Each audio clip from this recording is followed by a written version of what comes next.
pada saat manusia berada di dalam kebohongan, di dalam kecurangan, di dalam keculasan, kemudian kebenaran lewat, maka semua orang yang berdiri di pinggir jalan semuanya menunduk lesu, semuanya runtuh bagaikan pohon yang kemudian tiba-tiba kapuk, tiba-tiba penuh dengan rayap yang digoyang angin sebentar saja langsung berjatuhan bagaikan bangunan tidak memiliki pondasi kecuali hanya berdiri di atas lempung, di atas berdiri tanpa pondasi di atas pasir. Maka saat kebenaran datang, maka rapuh bangunan itu. Tidak sekedar retak, akan tetapi rubuh saat kebenaran datang.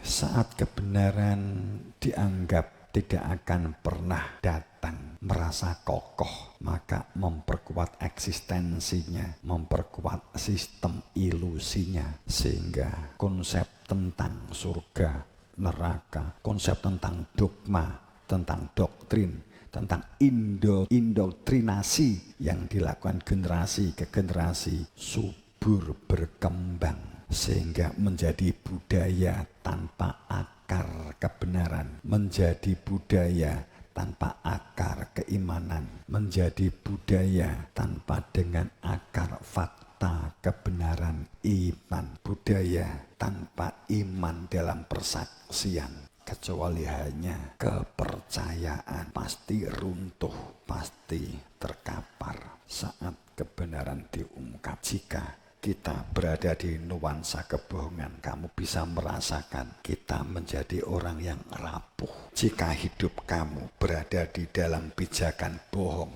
menjadi manusia pembohong, maka kamu menjadi orang yang rapuh. Kamu perspektifkan, kamu contohkan dalam diri seseorang. Kalau kamu terbiasa dengan bohong, kamu terbiasa tidak pernah jujur, kamu terbiasa hanya untuk sekedar mendapatkan pengakuan dan validasi dari orang lain, untuk dapat pengakuan, penghargaan dari orang lain, hanya labeling.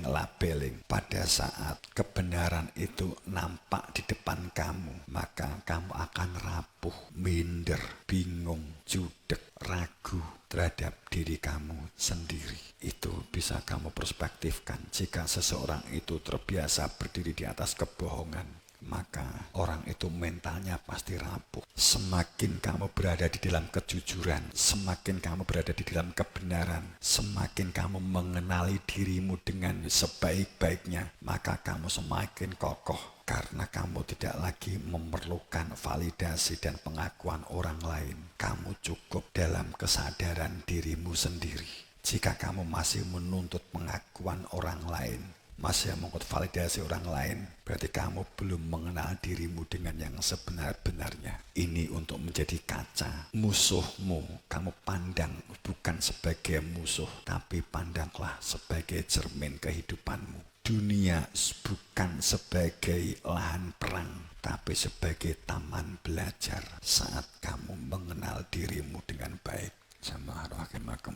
Kemudian yang kedua, karena tadi banyak yang baru ya, keberadaan konsep tentang jati diri. Tadi saya di awal, di pertengahan saya mengatakan, dunia ini penuh dengan simbol, dunia ini penuh dengan status. Kamu hidup banyak dituntut kalau sekolah oleh prestasi, kamu dituntut oleh kebutuhan dan seterusnya. Saat kita salah orientasi, yang ada di dalam batin, karena orientasi itu apa yang ada di dalam batinmu, orientasi itu apa yang ada di dalam benakmu, orientasi itu apa yang ada di dalam unek-unekmu yang di dalam dada ini. Semua nabi rasul keberadaannya adalah supaya unek-uneknya umat manusia, supaya batinnya umat manusia, supaya hatinya umat manusia berada di dalam cahaya dan hidupnya tercahayai, sehingga terang hidupnya. Dirinya lah untuk dapat adanya